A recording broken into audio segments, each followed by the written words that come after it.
Bismillahirrahmanirrahim. Assalamualaikum warahmatullahi taala wabarakatuh.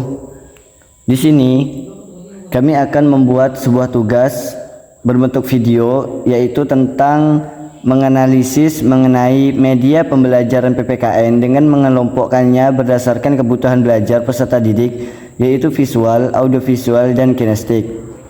Kami terdiri atas 3 orang, yaitu saya sendiri yang bernama Muhammad Khairul Farijal, dan satu teman saya yaitu Abang Ahmad Ramadhani, dan satunya lagi yaitu Muhammad Ikhwan Ma'rufi. Langsung saja ke pembahasannya.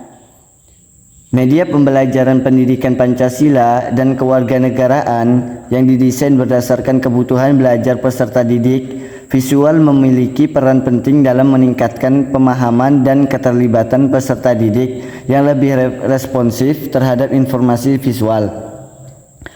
Berikut adalah analisis mengenai media pembelajaran PPKN berdasarkan kebutuhan belajar peserta didik visual. Adapun yang pertama yaitu penggunaan gambar dan grafik. Peserta didik visual cenderung lebih mudah memahami informasi yang disajikan dalam bentuk gambar, grafik, atau diagram.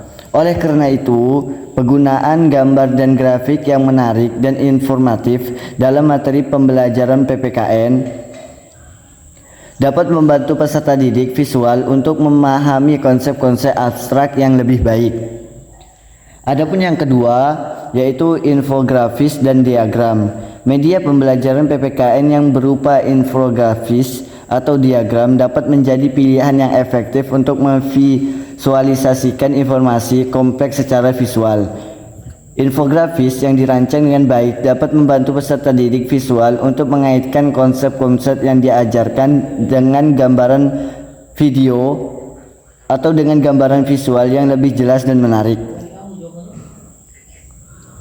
Adapun yang ketiga yaitu video animasi. Penggunaan video animasi dalam media pembelajaran PPKN dapat memperkaya pengalaman belajar peserta didik visual. Video animasi mampu menyajikan informasi dengan cara yang menarik dan interaktif, sehingga peserta didik visual dapat lebih terlibat dalam proses pembelajaran dan memahami konsep-konsep dengan lebih baik. Adapun yang keempat yaitu slide presentasi. Penggunaan slide presentasi yang menarik dan informatif juga dapat menjadi media pembelajaran yang efektif bagi peserta didik visual. Slide presentasi yang dilengkapi dengan gambar, grafik, dan teks yang disusun secara visual menarik dapat membantu peserta didik visual untuk memahami informasi yang lebih baik. Dengan memanfaatkan media pembelajaran PPKN yang sesuai dengan kebutuhan belajar peserta didik, pendidik dapat melaksanakan lingkungan pembelajaran yang lebih inklusif dan menarik bagi peserta didik. Penggunaan berbagai jenis media visual yang menarik dan informatif dapat meningkatkan pemahaman konsep, retensi informasi, dan keterlibatan peserta didik visual dalam proses pembelajaran PPKN. Mungkin poin selanjutnya akan dijelaskan oleh kedua teman saya. Terima kasih. Baiklah, selanjutnya saya akan menjelaskan mengenai audiovisual. Apa itu audiovisual? Audiovisual adalah gaya belajar yang melibatkan penggunaan pendengaran dan penglihatan untuk memahami informasi. Dengan gaya belajar cenderung belajar dengan melalui pendengaran.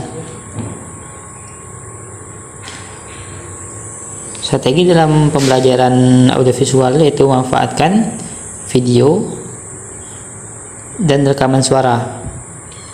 Adapun kelebihan yaitu memiliki kemampuan baik dalam mengingat informasi yang didengar dan dilihat, dapat mengaitkan informasi dengan pengalaman visual dan audio.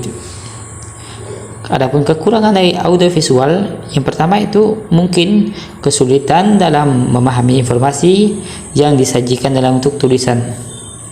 Yang kedua itu kurang efektif dalam lingkungan yang terlalu bising. Adapun penjelasan saya yang ketiga itu mengenai kinestetik. Kinestetik adalah suatu gaya belajar yang melibatkan gerakan fisik dan interaksi langsung dengan materi pembelajaran. Individu dengan gaya belajar ini cenderung belajar lebih baik melalui pengalaman langsung. Karakteristik dalam pembelajaran ini yaitu yaitu dengan mereka belajar lebih baik melalui praktik langsung, simulasi, dan percobaan. Dan mereka juga cenderung melakukan strategi dalam pembelajaran. Adapun strategi dalam pembelajaran di sini yaitu melibatkan diri dalam eksperimen, simulasi, atau demonstrasi, menggunakan permainan peran atau latihan fisik untuk memperkuat pemahaman kelebihan. Adapun kelebihan dari ini yaitu mampu memahami konsep lebih baik melalui pengalaman langsung, lebih aktif dan terlibat dalam proses pembelajaran. Adapun kekurangannya yaitu mungkin kesulitan dalam memahami konsep yang lebih abstrak dan teoristis, memerlukan lingkungan yang belajar yang interaktif dan bergerak. Alhamdulillah, sekian dari penjelasan dari kami. Semoga penyampaian yang kami terangkan di atas semoga bisa bermanfaat dan bisa menambah wawasan dan ilmu kita. Wassalamualaikum warahmatullahi wabarakatuh.